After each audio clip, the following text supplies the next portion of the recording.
we've had time dilation where time passes differently, whether you are traveling very quickly or stationary.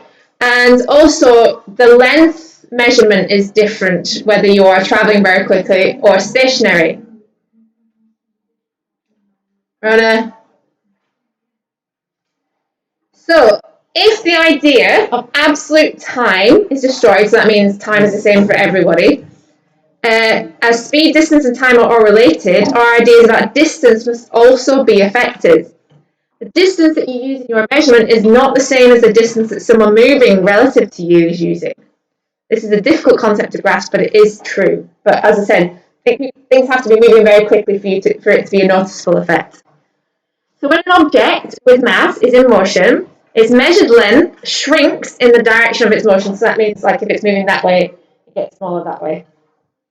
Only a person in a different frame of reference from the moving object will be able to detect the shrinking. As far as the object is concerned, in its frame of reference, its size remains the same. So the person traveling doesn't notice the ship getting smaller around him or her. What they do is it's just normal for them. Okay, but if you observe it from a different reference frame, we see the ship getting shorter. Okay, so this phenomenon is referred to as length contraction. So the equation for length contraction is this. So L dash equals L times by the square root of 1 minus v squared over c squared. So you see it's quite similar to the time dilation one. Okay, where its proper length L is the length that it is in its own reference frame. So basically the length that the traveller would measure, okay, as the traveller is travelling at high speeds. L dash is the length recorded by a stationary observer. So if we were watching something go by us, L dash is what we would record, and v is the speed of the traveller, and of course c is the speed of light. Okay, so that is your other equation. So just the same as t dash is the time recorded by the stationary observer, L dash is the length recorded by the stationary observer. So example 2. A sports car of length 3.5 meters is moving with a speed of 150 meters per second, so not very fast really in the scheme of things, relative to a stationary observer. Calculate the length that the stationary observer would measure for the car at this speed. Okay, so the length that the stationary observer measures is what we want to find. L is the length of the car that is traveling. V is the speed of the car, so 150 meters per second, and c is the speed of light, so 3 times 10 to the 8 meters per second. Okay, so just put those numbers in. So L dash equals L square root 1 minus v squared over c squared.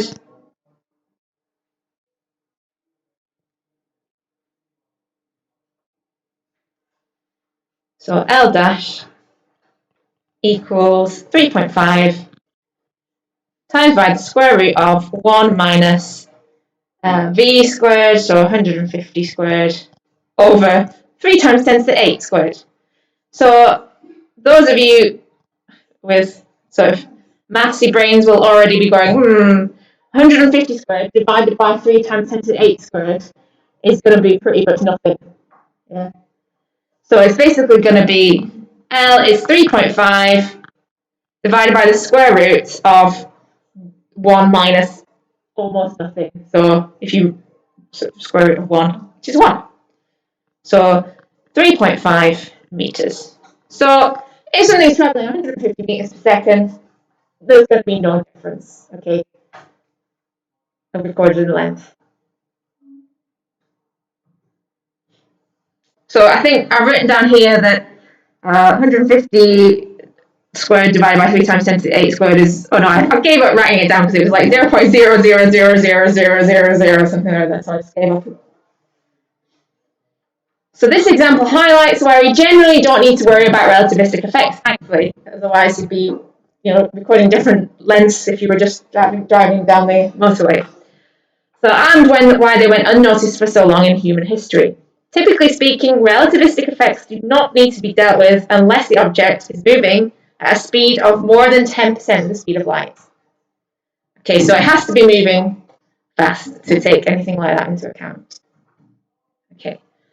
Example 3 and 4 are horrible mathsy questions again. As I said, you'll only be asked to find L or L dash, just like you'll only be asked to find T or T dashed. Okay, but whoever wrote this booklet likes to challenge people, so we'll go through the maths. There are some questions in the question booklet that ask for like the V and things like that. If you want to challenge yourself with the sort of rearrangement, feel free, but you don't need to. You'll be able to do that in the higher exam. Right, so example 3. An interstellar rocket has a length of 20 meters on Earth.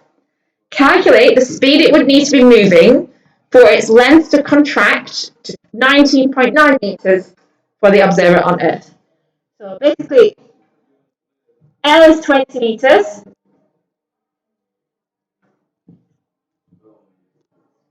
L dash is what we want to observe, so we're saying 19.9.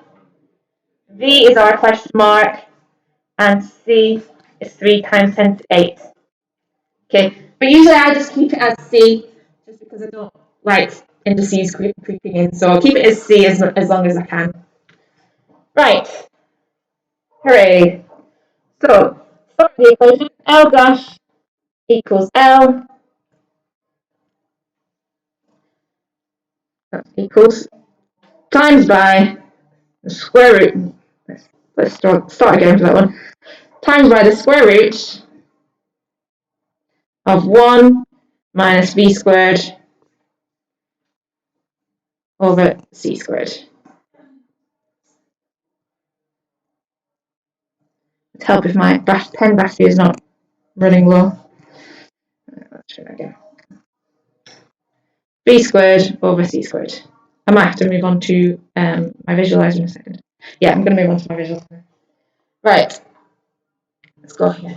Okay, scrap paper. So put the numbers in. I'm sure you guys can do that.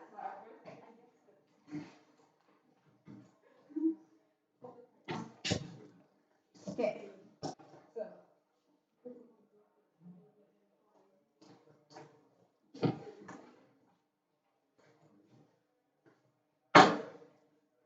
So L dash equals L square root of 1 minus V squared over C squared. Okay, there we go.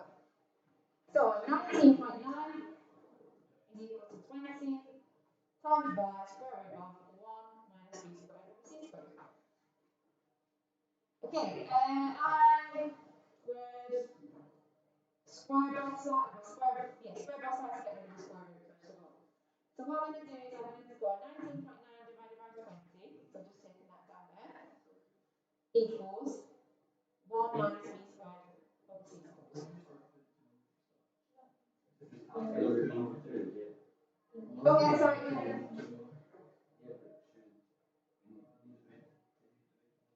Yeah, you get sorry, completely right.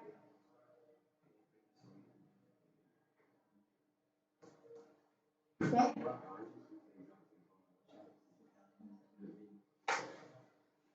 Right, so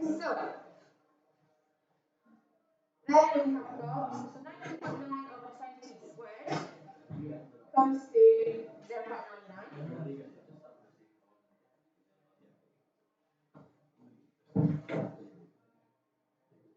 Okay, so I'll get B squared and C squared onto one side, so I'll get it to be positive because I like things to be positive. So B squared over C squared equals 1 minus 0.99.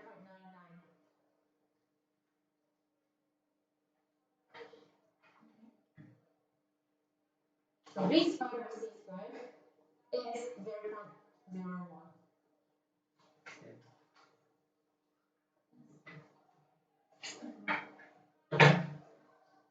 So V squared is 0.01 times by C squared. Square root of 0.01 times 3 times 10 to the 8 squared. So 3 times 10 to the 7 makes it 7.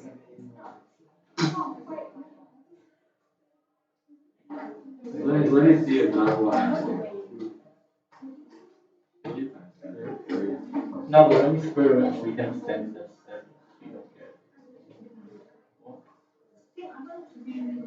I know 3 times 10 to the 8 is the one over 73 times 10 to the second.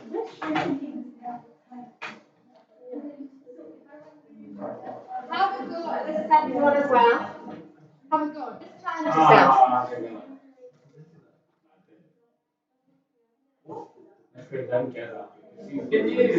Can you tell me character my like ordinal?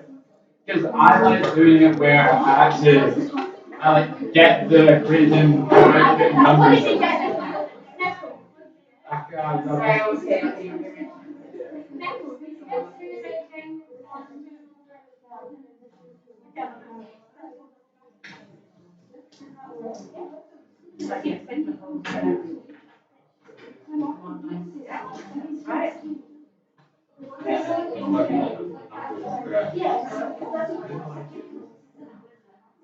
What do you?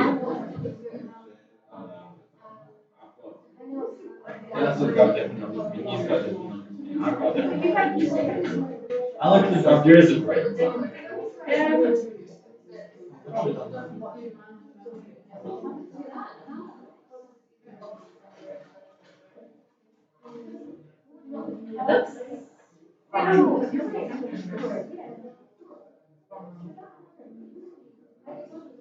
Let me try and I'll get the equation. Let me try and get it.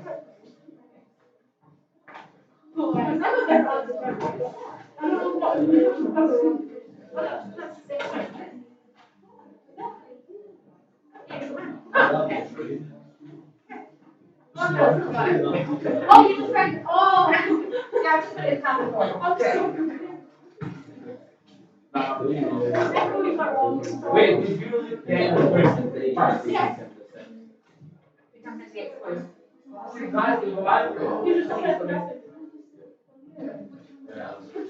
Oh, I'm just that's our answer. Right, have a go at example 4 just to challenge yourself.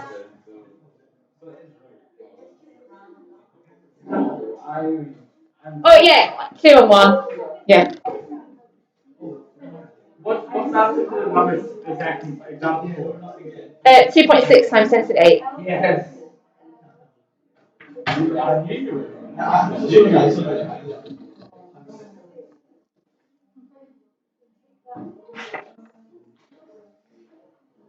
Wait, so can you at least see the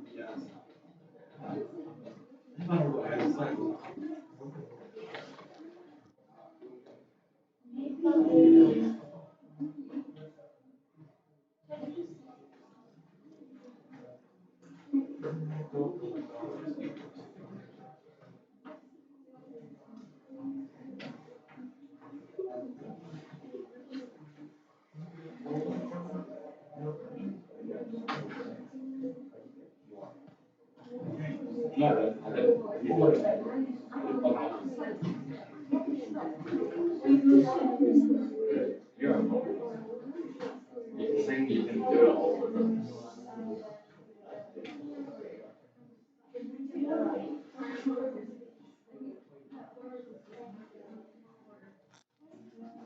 Nicole, what did you get for your equation that you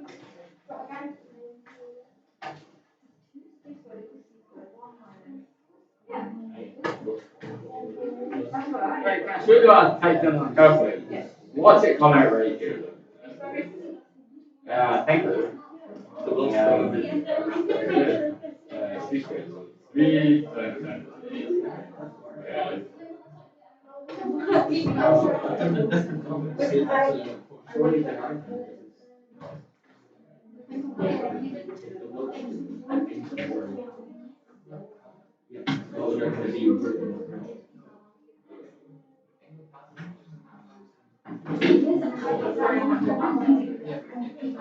Yeah.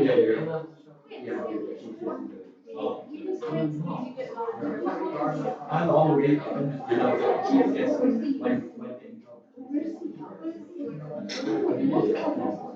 no, yeah, you're right. I must have been telling something.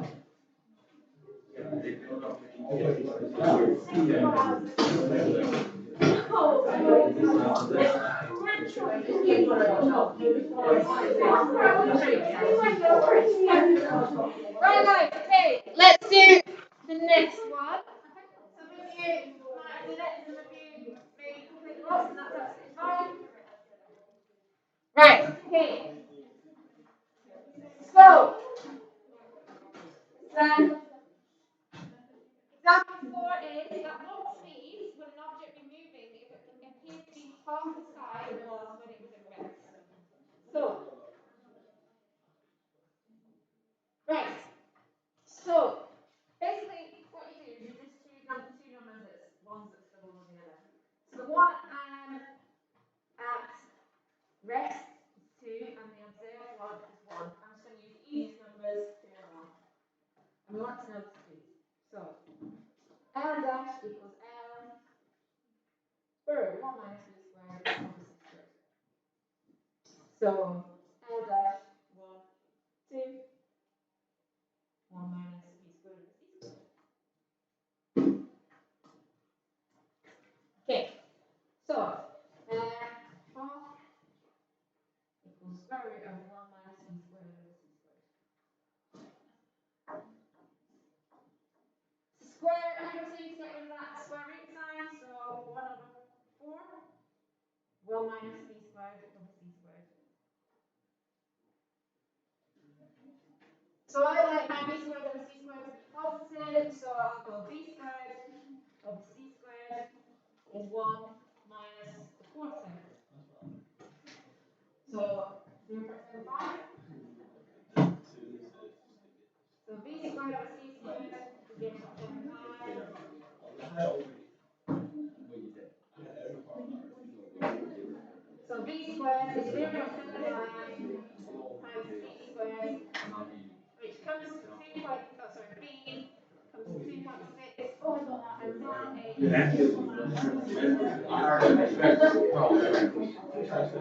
Yeah, they're manual. You get those, Becca? Did you get them? Right. Okay.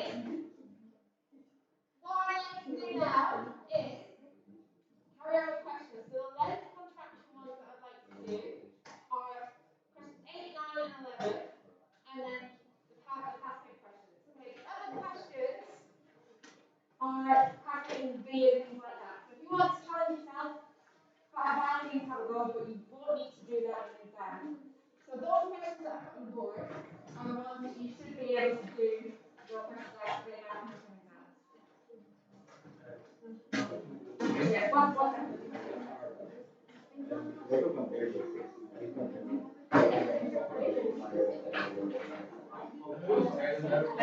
So it's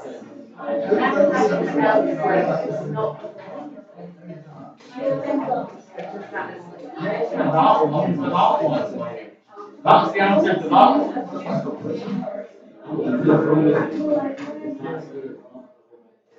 Oh, actually, no, is it 2.98?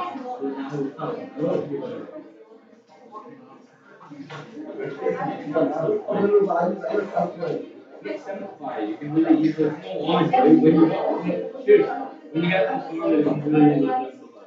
Because half squared is it's just 3 times 7.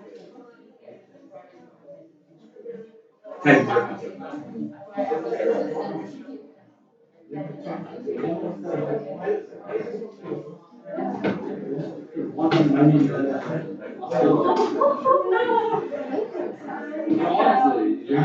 you're reaching new levels.